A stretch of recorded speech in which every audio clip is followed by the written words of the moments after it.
Maayong buntag kaninyong tanan. Salamat mga igsuon sa inyong presensya, taliwa sa inyong kabisi, ilabinas mga negosyante, apan ni gahin gayud kita og panahon nga makahiusa niining Kristohanong banay diha sa pagpasalamat sa Dios. Bisan pa man tuod daghan kitag mga pagsulay o mga kalisdanan nga atong nasinati sa atong kinabuhi karon. Ug mao kini mga igsuon nga di na nato problemahon ang problema, kay problema naman na. No? Ang atong tan-awon ang mga panalangin, gasa sa Ginoo sa matag usa ka nato aron makabaton kita kasing-kasing nga papasalamaton ngadto sa Dios.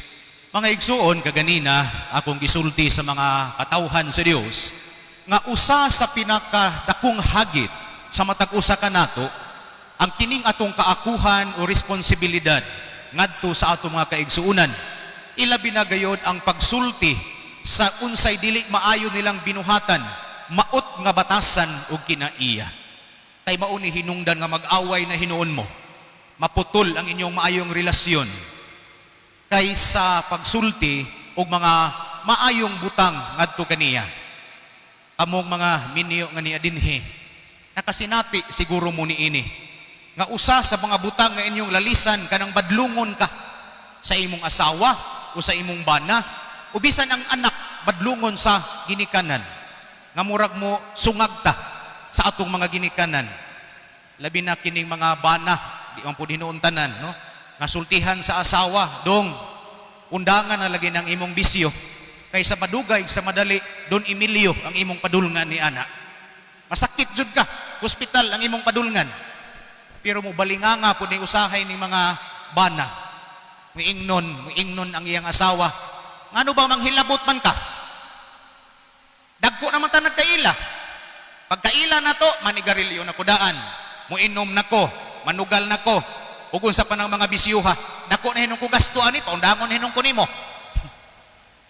Ato na lang tintiwason. Mao na nga mag-away na hinuon mo. O dili ba sa imong mga higala?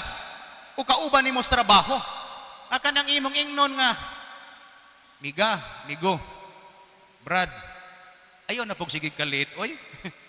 O niya, undangan na ng mga anomalya nga imong gihimo, kay masakpan gani ka, maguba ang imong dungog, o ang imong reputasyon, kuban hinong kagaldiro, kasagaran pod, nasultihan ta niini, musungag man pod ta, muingon man ta nga no manghilabot man ka, nga iyahay man ta kinabuhi, ikaw akong amo, tarungan ang imong trabaho, ayaw pang hilabot sa uban. Ug mao man ni mga ginati ko mga kaigsunan ug nagsimba mo niadtong niaging adlaw, akong gisultis mga tao kung say kalainan sa pinulungang pangilabot o panghilabot. Ang pangilabot imong gisulti ang dili maayong binuhatan, batasan og kinaiya sa imong isig ka tao, sakop sa pamilya, tungod kay naglantaw ka sa iyang kaayuhan, nga dili ka gusto mahitumpawak siya sa kadautan. Nga sa ato pa imo ning gisulti dili aron pagdaot niya tungod kay nahigugma ka niining maong tao nga naghimog dautan, maot nga batasan ug kinaiya nga gusto nimo nga siya magbag-o mismo. Lahi ko ng panghilabot kay sa psychology ang panghilabot mga igsuon gitawag nig projection. Kana bang imong dauton ang kinabuhi sa uban ug unsay sayop sa uban imong sumsuman kauban sa mga barkada o diha mismo sa komunidad. Kaya nga naman, matud pa sa psychology, imong gipahid ang imong kaugalingong hugaw, aron ikaw mismo mahimong limpyo, punuhay at ubangan sa mga tao. Pero actually, ikaw nga libakira, ikaw nga chismoso o himantayon, nanaot, ikaw mo ay problema. Ikaw mo idaghang baguhon kay siya. Why problema? Ikaw mismo ang dunay angay baguhon sa imong kinabuhi. Nakabantay mo, ang mga taong libakira, no, libakunon nga numero 1. Di ba? Ang taong chismoso, labaw pong chismosohonon. Kaya nga naman, dunay daghang mga apan niya, gipahid niya sa uban. Nahinumdum ko siguro, nakabasa mo sa Facebook, ani, nga kanunay manigi gamit usab sa mga kaparian, sa ilang wali. Nga diha to'y managtiayon, nga nangaon, o sa kadlaw ni ana sa ilang pagpangaon, pagdungaw sa asawa dito sa pikas sa iyang silingan, miingog asawa ning lantaw sa bintana. Ijara. Naminzo na laman na si Za, daghan nag-anak. Di jud ka mao manglaba. Gihay-hay ni siya nga perting bulinguna pa. Pajuk ta iyang nilabhan. Naunsa man na si Za, oy. Daghan na lag-anak, di ka mao manglaba. Siya daw wa jud pug kapalit og Zonrox. Niya pagkaugma, mao gihapon. Bagot-bot gyud pug asawa. Niyog asawa, grabe na pud na oy. Kada adlaw gyud payok ag nilabhan. Siya ro naman pod wa jud palit og bisag ipapaputi ana. Pagkasunod adlaw, ikatulong adlaw na, natinga nag-asawa. Kaysa paglili niya, pirti namang puti ah. Niingog asawa, kanda. At last, nakakaton na gyud siya. Puti na iyang nilabhan. Giingnan siya siyang bana, hilom diha oy. Ako rang gihinluan ag atong agsamin sa atong bintana. Kaysa ato pa di ay, daan na to siyang nindot mo laba. Puti ang iyang nilabhan. Ang hugaw, ila di ang bintana. Samin sa ilang bintana, nga wa trapuhi. O kini mga binati ko mga kaigsuuna, nagpahinumdum nato. Makadaghan sigurong panahon nga manauta sa atong isig katao. Pero actually, ang dunay problema, ikaw. Maot nga batasan o ginaiya, nga angay nimong baguhon. Ikaduha mga binati ko mga kaigsuunan, kung magpakahilom ta, wa tay buhaton, alang sa kabaguhan sa uban, kadili ka musulti sa iyang dautang binuhatan, maot nga batasan o kinaiya, samara nga imo siyang gihimong dautang tao diha sa atong katilingban. Dili ba nindot nga pahinumdom sa atong unang pagbasa karon, kakinutlo gikan sa sulat sa basahon ni Propeta Ezekiel, Kapitulo 33, versikulo 7, ngadto sa 9. Niingon ang Ginoo ngadto kang Propeta Ezekiel, kung dunay usa ka Israelita, nga kung inon mamatay ka, apan wa nimo siya pasidani sa iyang sala, mamatay siya, gumikan sa iyang dautang binuhatan sa iyang sala, apan ikaw ang akong paninglan sa iyang nahiaguman.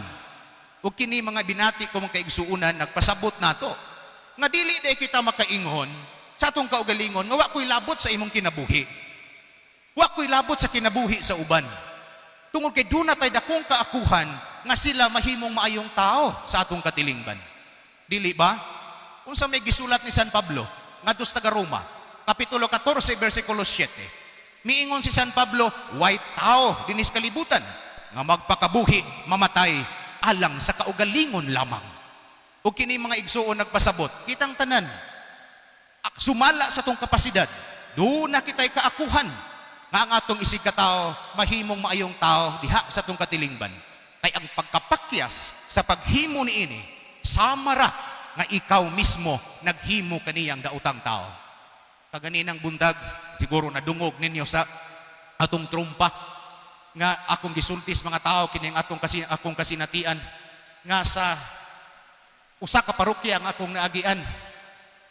Usa ka adlaw ni ana bay maestra nga mingadto didto naghilak in town. Misumbong nga siya gikiha sa amahan sa iyang pupil. Nangutana kog ngano, niingon siya nga nagpabasa magugupadri sa akong mga pupil. Tamulong basa in taon tong usa, ang mga bata po dito sa likod, nagduwa-duwa po ka na nagpalupad og papel bang giporma nilang eroplano. O niya, nagbuno-buno.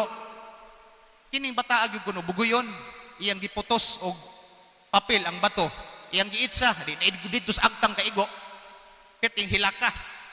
Mao ta nangutanag maestra, kisa may naghimo to. Ito kag mga classmate, ma'am, sikuan. Nagkubot man siya og kartulina, ay iyang gigunitan lagi. Di iyang gilokot, gilatos niya diri sa lubot sa bata. Piting hilakas bata kay nauwaw siguro, di inidagan ni ulis ila. Isumbong, nangutanag amahan. Ngano naghilak man ka? Gibunalan kong ma'am. Ay ang gihimos amahang maro, nagbalik og sanga, gibunalan ang iyang anak. Di nagkalabod ag dire. Ningadto sa eskwelahan, iyang giingnan ng maestra, ma'am, wa kay katungod nga mo disiplina sa akong anak. Tungod kay dili ka mo'y nagpakauniya. Piting kurata sa maestra. Kay gipakita maglabod diri nga wa man taon to magkalabod. Ug ida ang bata ngadto sa center ug iyang gipa medical. Ug mao toy gigamit sa bana. Ang iyang anak kuno gibunalan og sanga. Pero nagpasalamat ang maestras Ginoo tungod kay ang testimonyas mga bata nga dili gyud mamakak, misulti.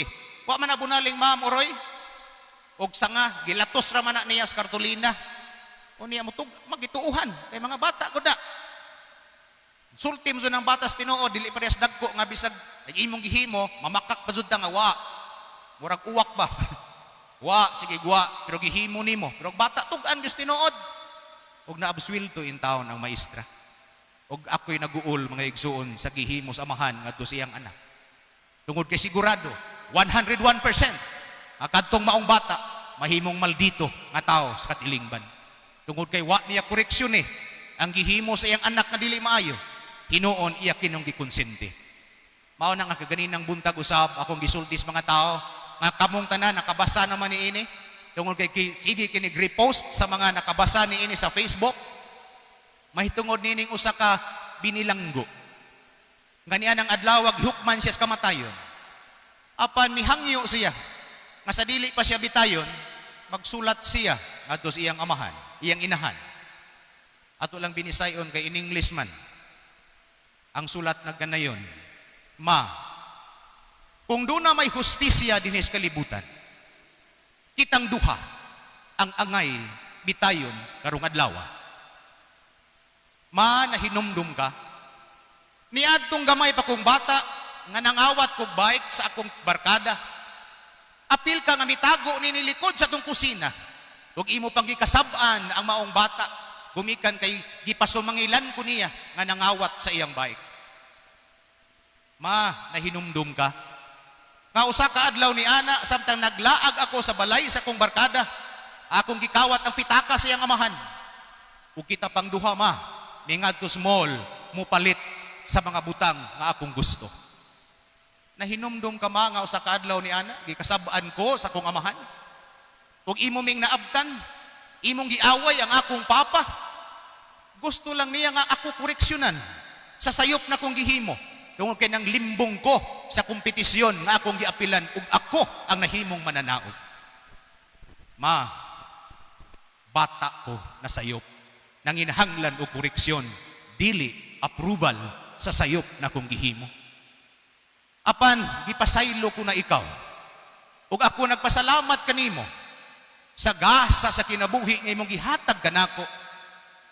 Ug salamat usab nga apil ka sa pagwagtang niini karong adlaw.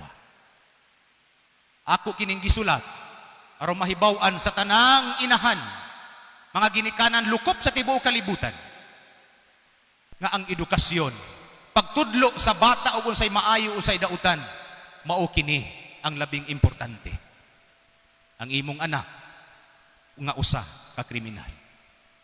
Mga binati ko mga kaigsuunan, labi na kaniyong mga ginikanan nga niya dinhi. Dakong tendensiya nga kon sayop sa inyong mga anak gumikan kay inyo ng mga anak, inyo kining ikonsente. Timaan kini mga igsuon nga inyong giaproba ang sayop diyang binuhatan. Ug ang pagkapakyas sa pagsulti sa unsay masayop niya nga binuhatan, samara nga imo siyang gihimong daotang tao sa atong katilingban. Nindot mga igsuon ang pahinumdom sa basahon sa panultihon. Kapitulo 14, versikulo 23. Ang gisulat dito nagkanayon, kung dili nimo disiplinahon ang imong anak, wala ka magmahal kaniya. Apan kung tinuod ka nga nahigugma sa imong anak, imo siyang pantunon.